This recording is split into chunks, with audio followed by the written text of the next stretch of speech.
क्या रामपुर की जौहर यूनिवर्सिटी नहीं टूटेगी? क्या जौहर यूनिवर्सिटी का नाम बदल दिया जाएगा?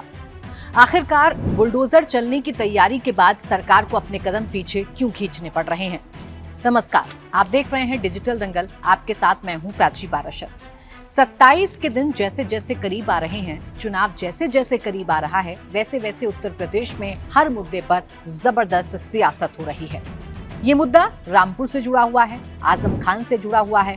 जाहिर बात है कि अखिलेश यादव और उनकी पूरी की पूरी पार्टी सरकार पर अटैकिंग मोड में है। हालांकि ये बात अलग है कि आजम खान से अखिलेश यादव की दूरी, आजम खान और अखिलेश यादव के बीच में बढ़ती खाई को भी कई सियासी अटकलों ने तूल दी थी। लेकिन चूंकि ये जौहर यूनिवर्सिटी का मसला है, युवाओं से जुड़ा हुआ मसला है, मुस्लिम वर्ग से जुड़ा हुआ मसला है, इसलिए समाजवादी पार्टी एग्रेसिव होकर इस पूरे मसले पर पॉलिटिक्स कर रही है। मामला यह है कि जौहर यूनिवर्सिटी, जिसमें 40 भवन हैं, 40 में से 38 भवन गैर कानूनी तरीके से बनाए गए हैं, यानी कि बिना नक्शा पास किए गए बनाए गए हैं। और इसी को लेकर ये फैसला प्रशासन की तरफ से लिया गया कि जो 38 भवन हैं जो कि इलीगल तरीके से यानी बिना नक्शा पास कराए बनाए गए हैं, उनको तोड़ा जाएगा। पूरी तैयारी हो गई। ऐसा लगा कि अब या तब बुलडोजर चल जाएगा। ऐसा लगा कि जौहर यूनिवर्सिटी में ध्वस्तीकरण की कार्रवाई देखने को मिलेगी। हालांकि जौहर यूनिवर्सिटी चूंकि आजम खान से जुड़ी हुई है, तो इसका विवादों से पुराना नाता है। आजम खान 2017 के बाद से ऐसी मुसीबत में घिरे कि उनसे जुड़ा हुआ हर एक मसला विवादों में घिर गया। ऐसे ही जौहर यूनिवर्सिटी भी है। जौहर यूनिवर्सिटी को लेकर उनकी जमीन की अधिग्रहण, पढ़ने वाले बच्चे, इन सबको लेकर बहुत सारी सवाल थे, बहुत सारे विवाद थे, जिन पर अभी भी जांच चल रही है। लेकिन ये ताजा प्रकरण बिना नक्शा पास कराए गए बनाए गए 38 भवनों को लेकर है, जिनके ध्वस्तीकरण की तैयारी सरकार कर रही थी। लेकिन एकाएक ऐसा लग रहा है कि सरकार ने अब अपने कदम पीछे खींच लिए हैं। इसके पीछे की वजह क्या है? आखिर ऐसा क्या है कि सरकार जौहर यूनिवर्सिटी पर अब बुलडोजर चलाने में कतरा रही है? अखिलेश यादव या कांग्रेस की जो रणनीति है, क्या वो सफल हो गई है? इस पर आइए विस्तार से चर्चा करूं। उससे पहले आपको बता दूं, रामपुर में मोहम्मद अली जौहर यूनिवर्सिटी की स्थापना समाजवादी पार्टी के वरिष्ठ नेता आजम खान ने की थी। दावा हाल ही में यह किया गया कि इस यूनिवर्सिटी की 40 में से 38 इमारतें बिना नक्शे के पास करे बनाई गई हैं। इसी आधार पर नोटिस दिया गया और नोटिस के बाद ध्वस्तीकरण की कार्रवाई की तैयारी की जा रही थी। इसके बाद मामला सिर्फ कानूनी नहीं रहा, बल्कि पूरा का पूरा राजनीतिक बन गया है। अब आप कहेंगे कि उत्तर प्रदेश में बाबा का बुलडोजर हर एक गैर कानूनी तरीके से बनी बिल्डिंग पर चलता है, तो जौहर यूनिवर्सिटी, जो कि पहले से ही विवादों में है, जौहर यूनिवर्सिटी जिसका नाता आजम खान से है, वो जौहर यूनिवर्सिटी जिसके बारे में ये पक्का प्रशासन को पता है कि 38 भवन बिना नक्शा पास कराए बनाए गए हैं, तो अभी तक ध्वस्तीकरण की कार्रवाई क्यों नहीं हुई, बुलडोजर क्यों नहीं चला? तो इसके पीछे कुछ वजह है, एक एक करके आपको समझाती हूँ। पहली वजह यह है कि दिल्ली में जिस तरीके से छात्रों ने आंदोलन किया और इसे विपक्ष ने साथ दिया, या विपक्ष ने इस आंदोलन में बढ़ चढ़कर हिस्सा लिया, सरकार को बैकफुट पर आना पड़ा, एजुकेशन मिनिस्टर का इस्तीफा लेना पड़ा, कुछ ऐसा ही डर सरकार को उत्तर प्रदेश में भी है। छात्रों के प्रोटेस्ट या छात्रों का विरोध ही सरकार की सबसे बड़ी चिंता है। आपको ये बता दें कि जौहर यूनिवर्सिटी में तकरीबन 3000 छात्र पढ़ते हैं। अगर अचानक से बुलडोजर चलता है तो हजारों छात्रों की पढ़ाई प्रभावित हो जाएगी। पहले से ही देश में शिक्षा से जुड़े मुद्दे या युवाओं से जुड़े मुद्दों को लेकर माहौल गरमाया हुआ है। ऐसे में कोई भी रिस्क उत्तर प्रदेश की सरकार लेना नहीं चाहती है, वो भी तब जब चुनाव बेहद नजदीक हो, जब चुनाव में 6 से 7 महीने का ही वक्त बचा हो। ऐसे में सरकार बड़ी सावधानी बरत रही है और अब कानूनी प्रक्रिया के तहत ही जौहर यूनिवर्सिटी पर कोई कदम सरकार उठाएगी। अब दूसरी बड़ी वजह यह है कि चूंकि इस यूनिवर्सिटी में 3000 छात्र पढ़ते हैं, अगर इस यूनिवर्सिटी में ध्वस्तीकरण की कार्रवाई की जाती है, 40 में से अगर 38 इमारतों को गिराया जाता है, तो सवाल ये खड़ा हो जाएगा कि जो 3000 छात्र इस यूनिवर्सिटी में पढ़ते हैं, उनका क्या होगा, उनका किस तरीके से ट्रांसफर किया जाएगा। अगर वो हॉस्टल में रहते हैं तो उनको कहाँ रखा जाएगा, उनकी पढ़ाई कहाँ होगी। कई प्रोफेशनल कोर्स चल रहे हैं, उनके रिकॉर्ड लैब, क्लासरूम और परीक्षाओं का क्या होगा। यानी इतने सारे सवाल हैं और इन सवालों की जद में कोई है तो वो छात्र हैं।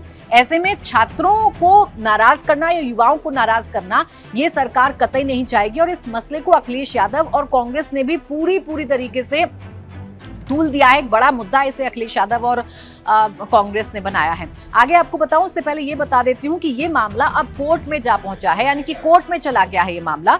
यूनिवर्सिटी प्रबंधन ने प्रशासन के आदेश को अदालत में चुनौती दी है। प्रबंधन का कहना है कि निर्माण जिस वक्त हुआ था इस यूनिवर्सिटी का, उस वक्त विकास प्राधिकरण नहीं था।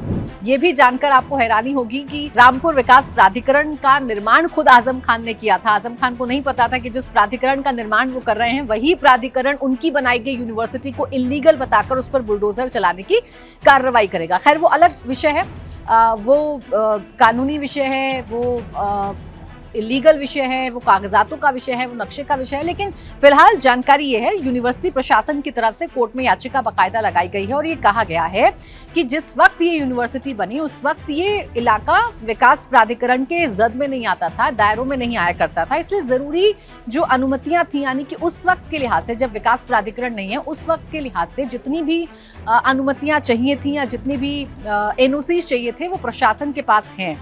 ये यूनिवर्सिटी प्रशासन की तरफ से बताया गया है। यही वजह है कि अंतिम फैसला अब सिर्फ प्रशासन नहीं बल्कि इस पर कानूनी प्रक्रिया भी चल रही है। मामला कोर्ट में है, इसलिए सरकार किसी भी तरीके से जल्दबाजी में से बचना चाहती है। तो छात्रों का पहलू और कानूनी पहलू तो मैंने आपके सामने रख दिया। अब सबसे ज्यादा और सबसे बड़े पहलू की चर्चा कर लेते हैं, वो है राजनीतिक पहलू। आजम खान, एक वक्त में आजम खान के उत्तर प्रदेश में तूती बोला करती थी, नंबर 2 के मिनिस्टर उनको कहा जाता था। वो आजम खान जो मुस्लिम वोटों के केंद्र हुआ करते थे। समाजवादी पार्टी अगर MY समीकरण के साथ चलती है, जिसमें से M सबसे बड़ा फैक्टर है या M मुस्लिम फैक्टर जो है, वो आजम खान की वजह से समाजवादी पार्टी के साथ जुड़ा करता था, बहुतियात में जुड़ा करता था। खासकर पश्चिमी उत्तर प्रदेश के एरिया में मुसलमान समाजवादी पार्टी के साथ जुड़ता था, तो उसकी एक बड़ी वजह आजम खान थे। हालांकि 2017 से लेकर अब तक आजम खान का सियासी करियर बर्बाद हो चुका है। वो एक के बाद एक मुकदमों में उलझे हुए हैं। जेल में रहना और जेल से बाहर आना अब उनकी जिंदगी बन गया है। और ऐसे में बीच में कई सारी चर्चाएं हुई कि अखिलेश यादव आजम खान से दूरी बनाकर रखते हैं। हालांकि जब हाल ही में आजम खान जेल से बाहर आए थे तो अखिलेश यादव ने उनके घर जाकर उनसे मुलाकात की थी, क्योंकि उस वक्त चर्चा ये थी कि आजम खान मायावती के साथ जा सकते हैं। हालांकि आजम खान ने इन तमाम अटकलों को खारिज कर दिया था। अब जौहर यूनिवर्सिटी में समाजवादी पार्टी क्या क्या कर रही है ये आपको बता देती हूँ। समाजवादी पार्टी पूरी ताकत के साथ मैदान में उतर चुकी है। अखिलेश यादव सदन में खड़े हों, एक्सपोज कर रहे हों या मीडिया के सामने बयान दे रहे हों, राम मंदिर में चढ़ावा चोरी का मसला उठाते हैं, नीट का मसला उठाते हैं, तो जौहर यूनिवर्सिटी का मसला अखिलेश यादव उठाते हैं। अखिलेश यादव ये कहते हैं कि सरकार शिक्षा विरोधी है, इस सरकार को शिक्षा से मतलब नहीं है, इसलिए जौहर यूनिवर्सिटी के पीछे पड़ी हुई है इस वजह से, क्योंकि आजम खान ने बनाई है, जबकि इसमें पढ़ने वाले छात्रों के भविष्य के बारे में ये सरकार सोच नहीं रही है। एक तो ये बात अखिलेश यादव करते हैं। दूसरा, अखिलेश यादव ने अपनी रणनीति को बदल दिया। कैसे बदला? अब रामपुर के आसपास के जितने भी नेता हैं समाजवादी पार्टी के, या रामपुर, मुरादाबाद, अमरोहा के जितने भी नेता हैं समाजवादी पार्टी के, या जो सांसद हैं, वो एक एक करके जौहर यूनिवर्सिटी जा रहे हैं और एक प्रयोग करने की कोशिश की गई। जैसे जेंजी इकट्ठा हुए जंतर मंतर पर, ऐसे ही जौहर यूनिवर्सिटी के इर्द गिर्द भी जेंजीज को इकट्ठा करने का एक प्रयोग रामपुर में किया जाने लगा, जिससे सरकार की चिंता बढ़ी और इसे जो है सफल बनाने की कोशिश समाजवादी पार्टी के ही नेता कर रहे हैं। लगातार छात्रों के साथ समर्थन कर रहे हैं, धरना दे रहे हैं, ज्ञापन दे रहे हैं, प्रदर्शन कर रहे हैं। तो अगर ये बुलडोजर चला, अगर मान लीजिए कि अगर इस पर बुलडोजर चलता है तो एक बड़ा चुनावी मुद्दा बन सकता है, जिसे अखिलेश यादव भुनाने की कोशिश करेंगे। इसलिए सरकार किसी भी सूरत हाल में ये नहीं चाहती कि चुनाव से एन पहले युवाओं की नाराजगी मोल ले या जौहर यूनिवर्सिटी के बहाने युवाओं की सिंपैथी अखिलेश यादव के साथ खड़ी हो जाए और एक बड़ा डेंट योगी आदित्यनाथ को लग जाए। अब पांचवी वजह यह भी है कि सरकार भी कानून के दायरे में रहकर चलना चाहती है। योगी सरकार लगातार यही कहती रही है कि उसकी कार्रवाई किसी व्यक्ति विशेष के लिए नहीं होती है या व्यक्ति विशेष के खिलाफ नहीं होती है, बल्कि कानूनी होती है।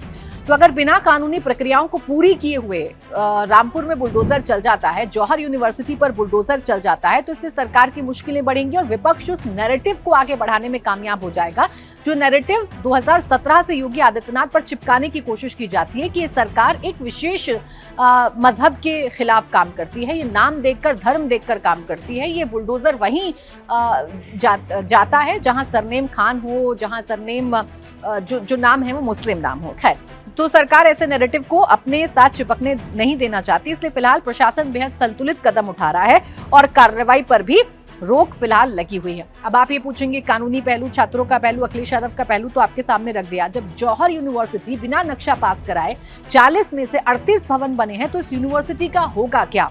क्या सरकार इसको इस वजह से बने रहने देगी क्योंकि जौहर यूनिवर्सिटी है, रामपुर का मसला है, मुस्लिम वोट बैंक है, छात्रों की नाराजगी है, या वाकई में जो कानूनी पहलू है उसको ध्यान में रखकर सरकार कार्रवाई करेगी?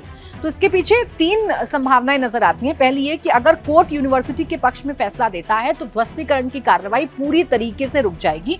पहली संभावना यह है। दूसरी संभावना यह है कि अगर प्रशासन का पक्ष मजबूत माना जाता है तो जो बुलडोजर कार्रवाई अभी तक रुकी है वो बुलडोजर कार्रवाई फिर से शुरू हो सकती है। और तीसरी संभावना यह है कि दोनों पक्ष मिलकर कोई समाधान निकाल लें जिससे छात्रों की पढ़ाई भी प्रभावित ना हो और ना ही ज्यादा कानूनी दांवपेच में ये केस फंसे। तो ये 3 संभावनाएं हैं जिन पर फिलहाल विचार किया जा रहा है, जिनको लेकर फिलहाल बातें की जा रही हैं। फिलहाल बुलडोजर पर ब्रेक लगा हुआ है। फिलहाल प्रशासन अभी संयम बरत रहा है, छात्र प्रोटेस्ट कर रहे हैं, समाजवादी पार्टी से हवा दे रही है। समाजवादी पार्टी को दिल्ली जैसा जंतर मंतर जौहर यूनिवर्सिटी में नजर आ रहा है, इसलिए इसे हवा देने की कोशिश की जा रही है। तो प्रशासन के पास बताने के लिए अपने तर्क हैं, अपने फैक्ट्स हैं। अब सबसे बड़ा सवाल यही है कि क्या जौहर यूनिवर्सिटी पर कार्रवाई सिर्फ कानून के हिसाब से हो रही है, जो बात अखिलेश यादव कहते हैं, या फिर इसके पीछे राजनीतिक वजह बड़ी है? चूंकि आजम खान से जुड़ी हुई यूनिवर्सिटी है, तो क्या आजम खान की वजह से इस यूनिवर्सिटी पर प्रशासन का बुलडोजर चल रहा है, या वाकई कानूनी तौर पर इस जौहर यूनिवर्सिटी पर कार्रवाई हो रही है? आप इन सवालों पर क्या सोचते हैं? कमेंट बॉक्स में जरूर बताइएगा। इसी के साथ डिजिटल दंगल में बस इतना ही।